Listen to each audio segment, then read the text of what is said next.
आज हम इसका सेकंड पार्ट स्टार्ट करने वाले हैं असेसमेंट ऑफ कंपनी का। ये सेकंड पार्ट है, ठीक है। इसमें हम असेसमेंट ऑफ कंपनी का हम बात कर रहे थे, तो हम आगे बात करते हैं असेसमेंट ऑफ कंपनी के बारे में। पहला पार्ट नहीं देखा है, डिस्क्रिप्शन में लिंक है, जाके देख सकते हो आप, ठीक है। तो चलिए अब सेकेंड पार्ट की बात करते हैं। तो यहाँ पर क्या लिखा हुआ है, टोटल इनकम। मेन असेसमेंट हम कैसे करते हैं यार, असेसमेंट ऑफ कंपनीज में अब यहाँ पर मेन टॉपिक स्टार्ट हो रहा है। टोटल इनकम पैसे कैसे निकालते हैं, ठीक है ना।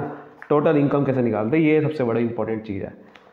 तो टोटल इनकम निकालने के लिए कंपनी को क्या करना पड़ता है, बिल्कुल असेसमेंट ऑफ इंडिविजुअल जैसा कि फॉलो करना पड़ता है। उनको क्या करना पड़ेगा, सबसे पहले अपनी ग्रॉस टोटल इनकम निकालनी पड़ेगी, ठीक है। टोटल इनकम को निकालने के लिए ग्रॉस टोटल इनकम निकालनी पड़ेगी। सो आपको बड़े सारे जो ascertain the taxable under each head of income after deducting losses allowances, जो भी आपने लॉसेज है, जो भी कैरी फॉरवर्ड करे, उनको सब डिडक्ट करने के बाद टैक्सेबल इनकम निकाली जाएगी, ठीक है। उन सभी जितनी भी आपकी हेड की इनकम है उसको बोला जाता है gross total income. Gross total income जब आप टोटल करके निकाल लेते हो, जितने जहाँ से भी आपने पैसा कमाया अलग अलग जगह से, उसके बाद आप क्या करते हो, डिडक्शंस माइनस करते हो।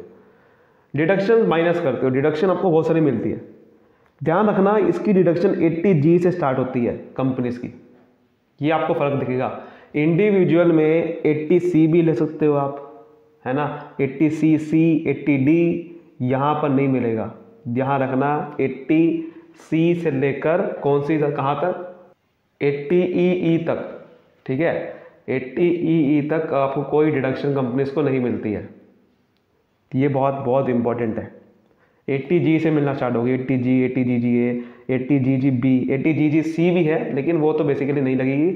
80GGC होता है जैसे अगर कोई भी पर्सन पॉलिटिकल पार्टी से कोई डोनेशन लेता है, लेकिन यहाँ पर GGB में साफ कह रखे इंडियन कंपनी कोई हो, तो यहाँ पर GGB वाली लगती है। फिर 80IA IAB IAC, इन सब की अगर आप चाहते हो वीडियो, तो मैं इसके ऊपर भी सारी वीडियोस बना सकता हूँ, आप मुझे कमेंट कर देना, ठीक है।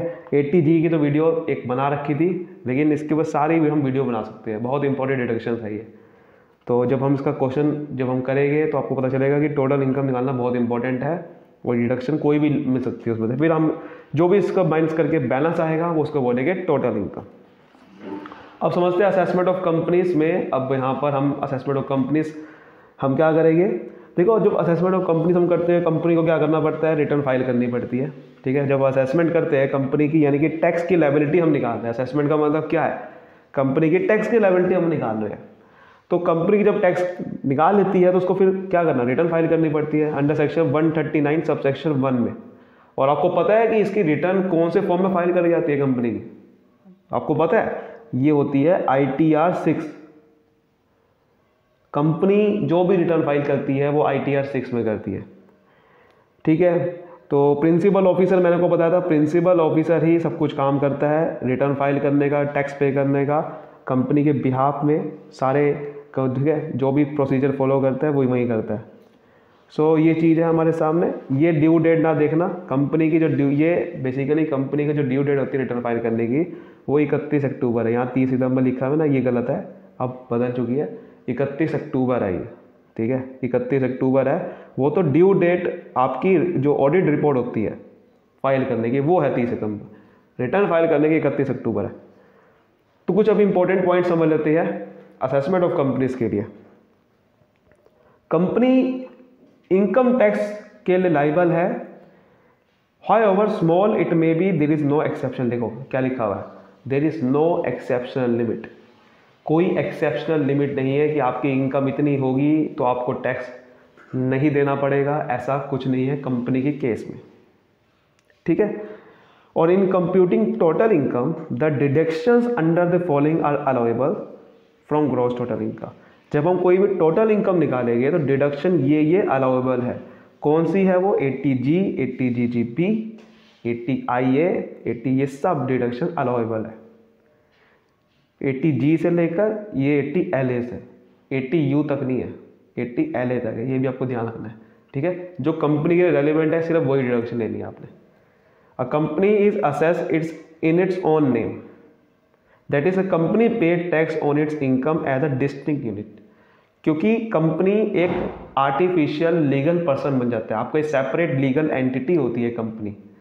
तो कंपनी अपना टैक्स मेंबर के बिहाफ पे पे नहीं कर रही है। देखो ये लिखा हुआ है, tax paid by company is not deemed to have been paid on the behalf of shareholders. Shareholder अपना टैक्स अलग पे करेंगे।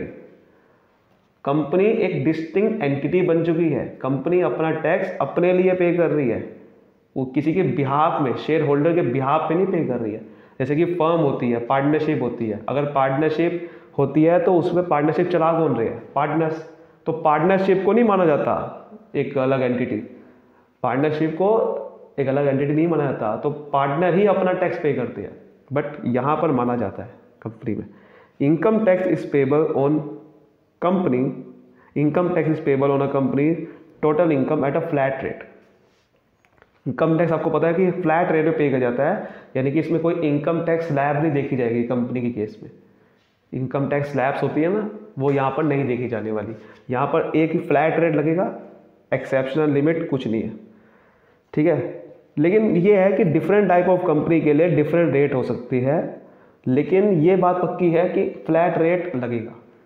उसके बाद if tax payable is less than 18.5%, देखो ये क्या होता है, एक इसके लिए कंपनी के लिए एक स्पेशल प्रोविजन बना हुआ है जिसके हम बारे में बाद में बात करेंगे, जिसका नाम होता है मैट, मिनिमम ऑल्टरनेट टैक्स। कुछ कंपनी होती है जिनको मैट देना पड़ता है, मिनिमम ऑल्टरनेट टैक्स देना पड़ता है, उनके लिए टैक्स का रेट सस्ता हो जाता है। पहले 18.5% था, बट अब 15% है। यानी कि अगर वो मैट के प्रोविज़न के हिसाब से टैक्स पे करती है, वो उनको मैट प्रोविज़न के हिसाब से ना बुक प्रॉफिट निकाला जाता है, और उस बुक प्रॉफिट पे आपको टैक्स देना पड़ता है, ठीक है। मैट प्रोविज़न के हिसाब से आपको एक बुक प्रॉफिट पे टैक्स देना पड़ता है, और 15% ही देना पड़ता है। तो अगर टैक्स पेबल बाय कंपनी 15% कम है बुक प्रॉफिट से, so it is liable to pay tax 18.5, ये 30% गलत लिखा हुआ है, 18.5%, बट अब 15% हो चुका है, 15% प्लस सरचार्ज लगेगा साथ में, वो तो लगेगा ही लगेगा।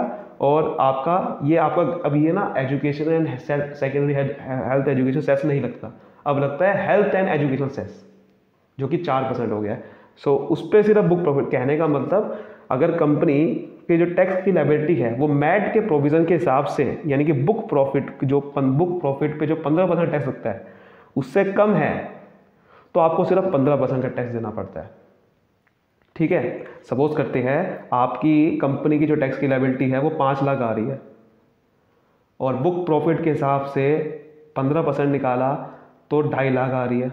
अब मुझे एक चीज़ बताओ, टैक्स लायबिलिटी कंपनी की कौन सी मानी जाएगी, 5 लाख या 2.5 लाख? 2.5 लाख नहीं, 5 लाख मानी जाएगी, क्योंकि कंपनी की टैक्स की लायबिलिटी ज़्यादा है। लेकिन सोचो जरा, अगर ये कंपनी की टैक्स की लायबिलिटी 2.5 लाख है और बुक प्रॉफिट के हिसाब से इसकी टैक्स की लायबिलिटी 5 लाख बन रही थी, तो कंपनी को 2.5 लाख रुपये देने पड़ेंगे टैक्स।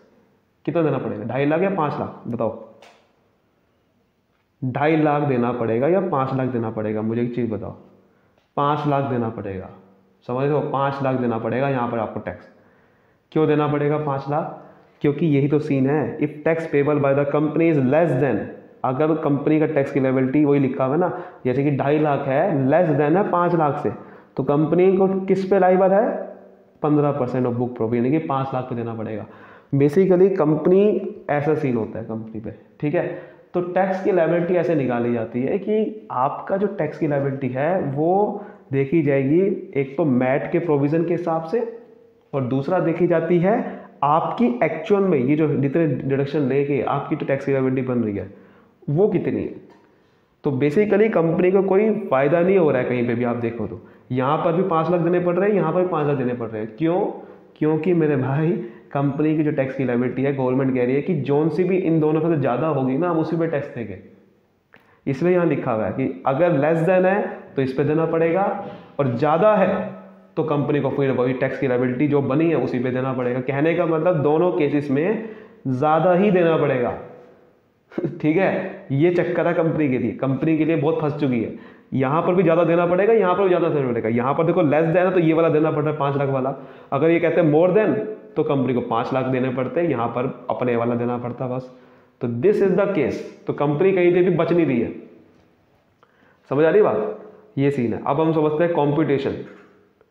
अब हम समझते हैं competition of tax on companies.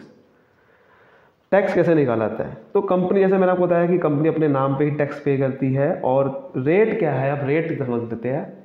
Domestic company अगर है, डोमेस्टिक कंपनी कौन सी होती है?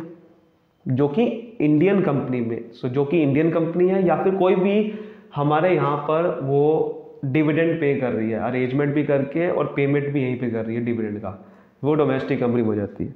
उसकी अगर कोई लॉटरी विनिंग जैसी इनकम है अंडर सेक्शन 115 BB, लॉटरी लूटरी से कहीं से पैसा कमा रहा है वो, तो उसको 30% देना पड़ता है। ये 25% गलत है, 30% ही है अभी फीस को टैक्स, ठीक है। शॉर्ट टर्म कैपिटल गेन है अंडर सेक्शन 111A, तो 15% देना पड़ता है। लॉन्ग टर्म कैपिटल गेन है अंडर सेक्शन 112, तो 10% या 20% देना पड़ता है। 10% देना पड़ता है अगर उसके इक्विटी शेयर से वो लॉन्ग टर्म कैपिटल गेन कमा रहा है। अगर वैसे नहीं है इक्विटी शेयर से, तो 20% देना पड़ता है। बाकी जो भी इनकम बचेगी उसको 30% देना पड़ता है, और यही वो इनकम है जो वो बिजनेस से कमाता है। अदर इनकम कौन सी है? ये जो बिजनेस से कमाएगा वो,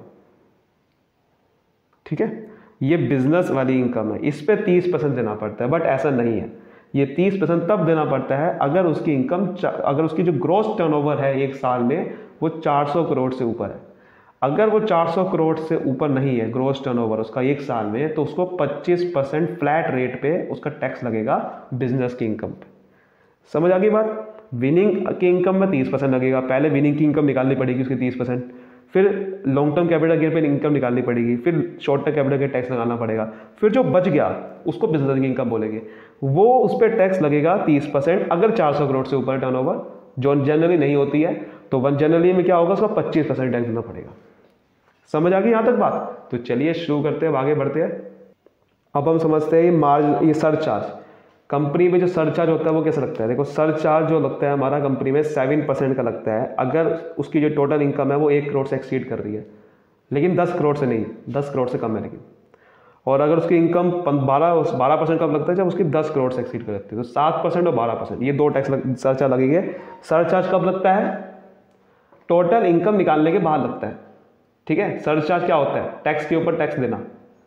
जो आप टैक्स की लायबिलिटी आपने पूरी निकाल ली है, अब उसके ऊपर अगर टैक्स की लायबिलिटी नहीं, अगर आपने जो टोटल इनकम निकाल दी है ना, टोटल इनकम निकाल दी है, वो उसके ऊपर लगेगा सरचार्ज। उसके बाद हमारे जो है ये टैक्स का रेट निकाला जाएगा, ठीक है। सरचार्ज बेसिकली ये होता है। यहाँ आपको मैं दोबारा बता रहा था वही चीज़ कि आपने जैसे कि पूरी की पूरी अपनी टैक्सेबल इनकम निकाल ली, ठीक है, टैक्सेबल इनकम निकाल ली। मैं ये कह रहा हूँ कि टैक्सेबल इनकम निकालने के बाद उसके ऊपर सरचार्ज लगता है, ये ध्यान रखना। और सरचार्ज तभी लगेगा जब 1 करोड़ से इनकम ऊपर हो, लेकिन 10 करोड़ से नहीं है। तो 7% इसके ऊपर टैक्स लग जाए। किसके ऊपर? ये जो मैं आपको बता रहा था पीछे कि टैक्स की लायबिलिटी ये सारी निकालने के बाद टोटल कर लोगे इसके, उसके ऊपर सरचार्ज लगता है। ऐसा ना कर देना कि सरचार्ज पहले लगा देना, ठीक है।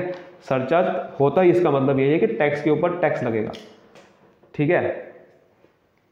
फिर होता है हमारा मार्जिनल रिलीफ, नहीं आपका लगता है हेल्थ एंड एजुकेशन सेस। अब आपका क्या लगता है? हेल्थ एंड एजुकेशन सेस लगता है।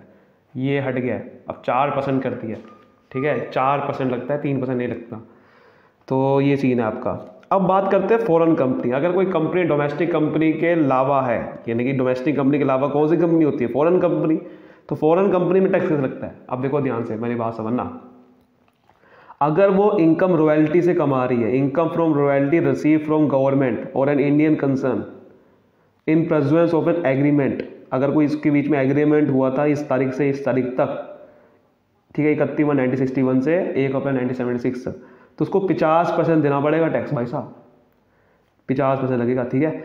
और on income from fees for rendering technical service, अगर उसको कोई इनकम मिल रही है, कोई टेक्निकल सर्विस उसको रिसीव हुई थी गवर्नमेंट के द्वारा, ठीक है, फॉर रेंडरिंग टेक्निकल, गवर्नमेंट से आपको कोई इनकम फ्रॉम फीस मिल रही है, उसने कोई टेक्निकल सर्विस दी थी, और एन इंडियन कंसर्न, उसके बीच में यही एग्रीमेंट हुआ था इस तारीख से इस तारीख तक, तो उसको फिर 50% टैक्स लगेगा उसके ऊपर। लेकिन ठीक है, यहाँ पर लिखा हुआ है, अगर देखो ये in respect of income first and second, जो ऊपर है इनकम टेक्निकल सर्विस वाले, रॉयल्टी वाली, कि there should be an agreement with government और इन इंडियन, जो भी गवर्नमेंट और इंडियन कंसर्न से मिल रही है उसके बीच में एग्रीमेंट होना बहुत ज़रूरी है।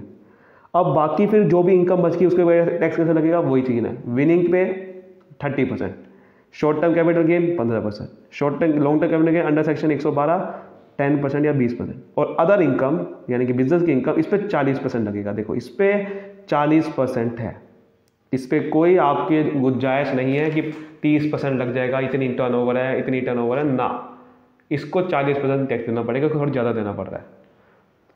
सरचार्ज इस पर कम है, लेकिन जैसे उसमें था 7% 12%, इसमें है 2% 5%, 1 करोड़ से 10 करोड़ तक और 10 करोड़ के बाद 5%, मार्जिन रिलीफ वही है, और हेल्थ एंड एजुकेशन सेस 4% है।